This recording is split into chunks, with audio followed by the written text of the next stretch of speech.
O yan. O dito tayo, mga kabunyog. Si Marcoleta bumanat na naman, sa mismong hearing pa, sa mismong hearing pa ng Commission on Appointments, Commission on Appointments 'yan, CA. Oh, yung sila Ambassador Manalo, kasi yung dating DFA Secretary si Manalo mapupunta na permanent representative sa United Nations. At saka yung iba pang mga officials ng yung mga iba pang mga official sa DFA at sa posisyong ambassador ay sinalang sa CA.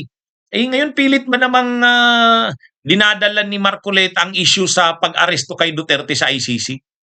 Sabi niya doon sa mga ini-interview na kumukuha ng basbas ng CA, ay alam nyo, yung pag-aresto kay Duterte, illegal yun labag sa batas yun. O kayo bilang magiging mga ambassador at iba pang officials ng sa foreign affairs natin, anong magagawa nyo para kahit papano dalhin itong issue na ito ng illegal na pag-aresto kay Duterte? Kinin nyo, tuturuan pa ngayon yung mga ambassadors natin na dalhin daw yung issue na yun. Tuturuan pa yung mga officials natin sa foreign affairs na dalhin yung issue na illegal daw.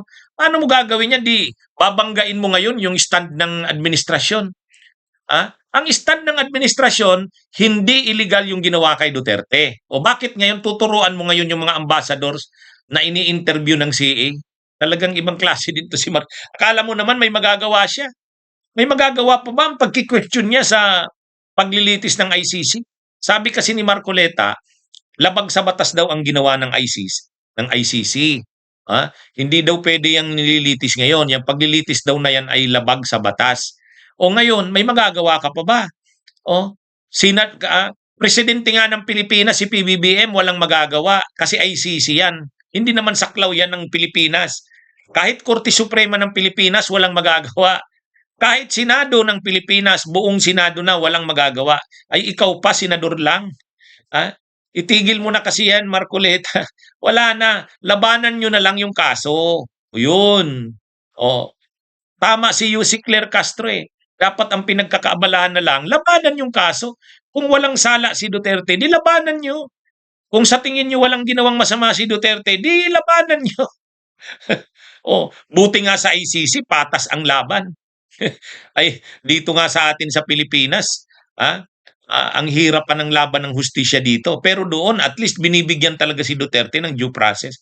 Kaya itong si Marcoleta, member kasi si Marcoleta ng Commission on Appointments, member ng CA.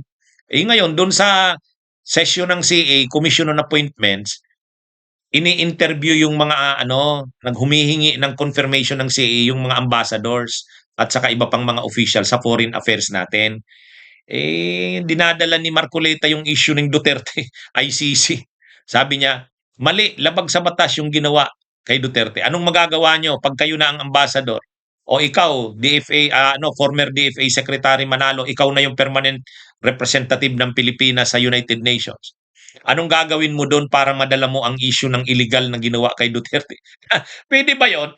Madadala ba ni ambassador ng ambassador ng Pilipinas, permanent ambassador sa United Nations?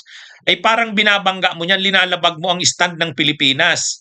Ang stand ng Pilipinas, walang nilabag na batas ang gobyerno nang i-turn over si Duterte sa Interpol at sa ICC. Tapos ngayon, ambassador ka, i-raise mo ang issue na yan, kikwestiyonin mo, baka i-recall ka ng presidente ng Pilipinas. Ibang klase rin tong si Marcoleta, hindi rin nag-iisip, ipapahamak pa yung mga ambassadors. Kung ganyan yung kanyang personal na stand niya yon. Pero hindi yan pwedeng maging stand ng mga ambassadors at mga ina-appoint sa foreign affairs. Kasi kung ano yung stand ng Pilipinas, yun ang dadalhin nun. Ano bang stand ng Pilipinas? Ay pinapanindigan ng Pilipinas, walang mali sa ginawang pag-aresto kay Duterte at pag-turn over sa ICC. Tapos gagawin ngayon ni Marcoleta, tuturuan pa tong mga ay, Marcoleta. Bunyog, halikan na kasama ka. Bunyog, kapag buklod ay may pag-asa. Luzon, Visayas, Mindanao, isa ang pananaw. Sa bagong Pilipinas ang bunyog isisigaw. Bunyog